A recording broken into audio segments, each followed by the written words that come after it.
Good afternoon everyone, welcome to the Equipment Coach. I'm here at the Knightsbridge Golf School and I've just opened up the new shaft optimizer from Mizuno. It's basically this little gadget here that's placed on the shaft of a golf club. In this case I put on the MP18 Fly High iron.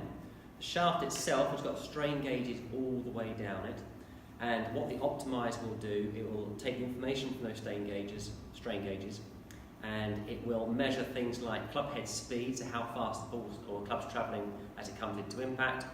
It will measure tempo, okay, so the transition from the top of the backswing into the downswing, that's the tempo part of the swing. It will measure downward bowing, so how the shaft bends downwards in that direction. It will measure kick, how the shaft kicks in that direction, and also measure how the player releases the club through the swing. Okay, so all those things are useful things to know. The optimizer itself then feed that information into Mizuno software, which allows then, if you go through a Mizuno fitting, to follow a process. Okay, but what I wanted to talk to you about, what it kind of led me to think about, and to talk to you today, which I think you might find useful, is to talk about the tempo measurement. So the top of the backswing into the downswing, and the top of the backswing for some players might be here, okay? It might not be all the way up the top here, but that's the point. So what this does, it actually quantifies tempo. What I've always done with my clients, I always look at speed. We can measure speed quite easily. Tempo is something I've visually learned to do over sort of the last 20, 25 years. You watch players, and if you compare someone like Tiger Woods versus Ernie Els, for example, you'll appreciate they might have similar speeds, but they'll have very different tempos of swing. And it's that which actually will help you work out what shaft might be appropriate for your swing. Okay, so you and I might swing at the same speed. Let's say we swing at 90 miles an hour with the driver, and you swing, or let's say I swing, okay, let's say I swing all the way to the top in this sort of action here, but then you swing much shorter and quicker.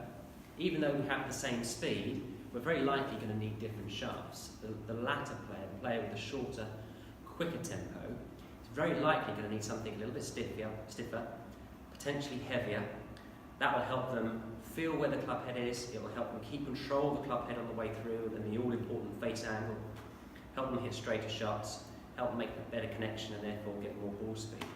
Okay, so I just thought I'd share that with you, that swing speed and shaft selection aren't the only things, or swing speed isn't the only thing you think about when you're thinking about shaft selection. You've got to think about the weight, the torque, the kick in the shaft, the character of the shaft. And if you understand their speed and their tempo, you are then able to make a much better assessment of what shaft character might be appropriate. And then it's down to you as an individual, me as a fitting specialist, to understand all the shafts that I have access to say, yeah, this is the type of shaft character you need. You need a 70-gram shaft with a mid-torque, let's say 3.5 degrees of torque, and you need a high kick hitting the ball lower. And then you go and pick that character shaft out, and then you try it. And even though the logic may apply, that's when you often do your best learning, because you pick a shaft for a particular reason, and you try it, and you find out if it works, and you get feedback from the player, and you get feedback from the shots that are in front of you. And that's how you build up your shaft knowledge. But I thought it was important to kind of talk about that, because you see a lot of marketing about shafts, and there's some very good technology out there, but there are some very important things you need to consider before finding out which is the right shaft for you. And what Mizuno have done here, they've created an excellent piece of equipment here, piece of technology, which allows people to quantify their tempo. Okay, so I'm going to do some testing on this now, and I'll give you the results when I'm done. I'm just going to hit a couple of swings now, just to give you an idea of that tempo thing again with some real shots. So this is my normal swing. Let's say this is a 6 iron or 7 iron at about 80 miles per hour.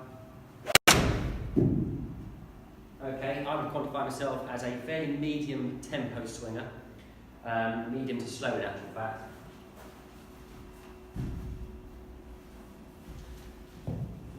And let's give an example of another swing. If I can do it. I find this really hard to do actually, to swing quickly in a quick tempo way. But let me try and give you an idea, a short Nicky Price style swing. Okay, so that's meant to be a little shorter, a little quicker.